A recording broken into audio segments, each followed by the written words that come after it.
Hi, and welcome to Average Fitness. My name is Ryan, and I wanted to talk a little more again on the subject of nutrition, so we can call this Nutrition Part 2. What I was talking about before was adopting a methodology of eating in which you find out what your metabolic rate is. You have several, like I said before. An active metabolic rate, a resting metabolic rate.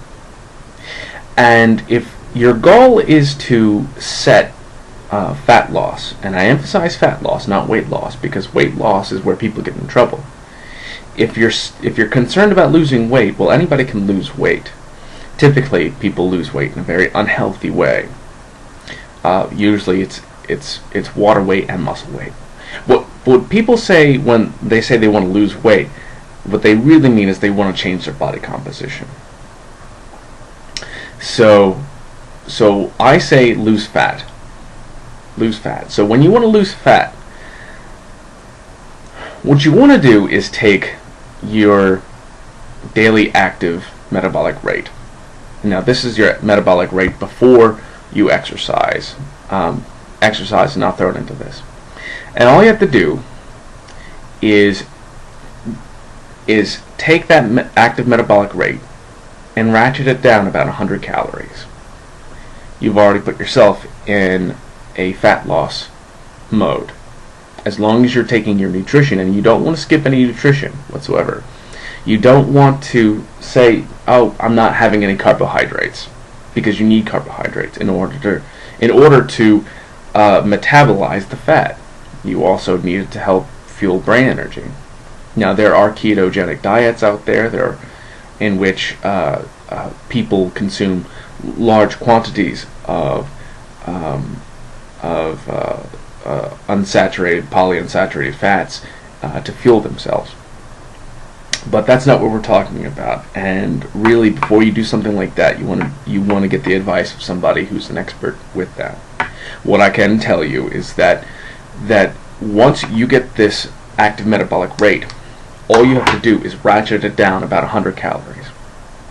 So in that, with that said, and of course always visit your nutritionist before you make any dietary changes, and also to find out what your metabolic rate is. That's all it really takes. Now, you don't have to give up all of your favorite foods. You don't have to. In my particular case, for this bodybuilding contest, I do, because it involves me getting down to a level of leanness that is unhealthy, and it's just for a small period of time, and then right after I'm done with my shows, I'm going back to regular percentage of fat me. Now, what is an unhealthy level of leanness? For men, the unhealthy level begins at about 5%, generally speaking. For women, what was it? I believe it was anything below 14%. Women start to have problems with hormones and such, and so do guys. But women, the differences are marked differences because of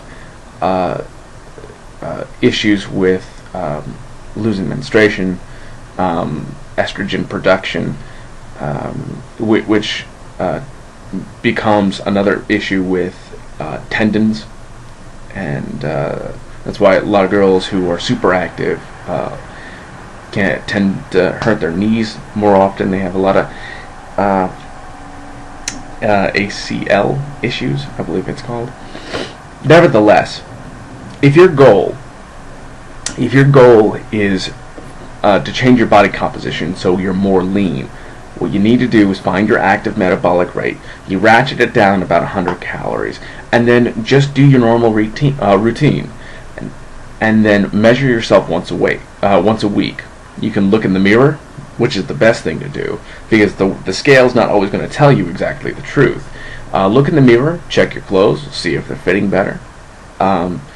If you start to plateau, ratchet down another 100 calories.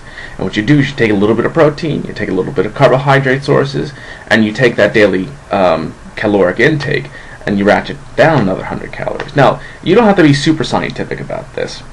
If you're not looking to become super lean, you don't have to be super scientific. There was a period of time, a little while ago, I was working night security, and because I had a really very regular schedule, I was able to run to work and then run home.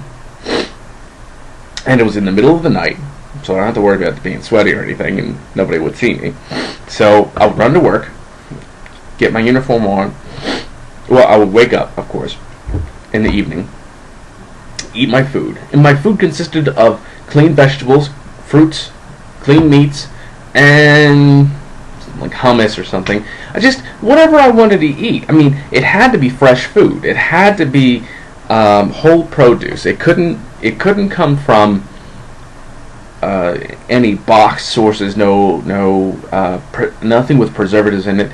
In fact, this is what I would suggest for all of you to try for at least a month. Just see what happens. Because this is what I did, and I got down to 174 pounds, and it was a consistent 174 pounds. It was not an unhealthy 174. My chubby weight at my chubbiest is 195 to 200, up and down, when I'm just not caring, when I'm just eating pizza and drinking beer and partying all the time. But my healthy, happy weight was about 174. I got down to there by moderate exercise and eating whole produce. So, if you want to start changing your body composition, you can start by going to the nutritionist, getting your metabolic rate, finding out what your daily caloric intake is, ratcheting it down. You do it the mathematical, scientific way. Or you can do what I tried doing once, which worked for me, and I think it'll work for you, because you don't have to limit your calories or the food that you eat. All you have to do is eat fresh produce. So, nothing boxed, nothing with preservatives. Like I said before in the last video, if it didn't grow, you can't kill it, you don't eat it. So, essentially what you're going to do is you're going to you're going to go to the store. If you enter the store, watch my finger. If you enter the store and then you go around the store's produce level, you got all the fruits and clean meats and eggs and milk on this end, okay, on the perimeter. Everything in the middle is the stuff you don't want to eat. That's all the stuff you don't want to eat. If you need something sweet, eat some fruit. Eat some sweet fruit, but it has to be fruit. If you need something sweet, don't drink fruit juice. Eat an orange. Eat some strawberries. Find some really interesting fruits. There are some really interesting fruits in the produce section. Play with meat. Find different kinds of meat. Find different recipes. When I was doing the security gig and I was down to 174, I could eat whatever I wanted. I could eat whatever I wanted, as much as I wanted of it. But it had to be fresh. That's the kicker. No one in the history of man, like I said, no one in the history of the world ever got fat by eating clean vegetables, clean meat, and clean fruit. So the takeaway is this. There is a scientific way to do this. There is, you can count in your calories and do your metabolic rate. Or you can try a less scientific method, which is just eating fresh produce. Eating fresh produce and moderate exercise. And you don't have to give up. You don't have to be hungry all the time. That's not what this is about. It's not about being hungry. It's about giving your body what it needs to help rebuild the tissues and repair the organs and give you energy throughout the entire day. If you have any other questions, please feel free to ask. And thanks for checking in. Good day.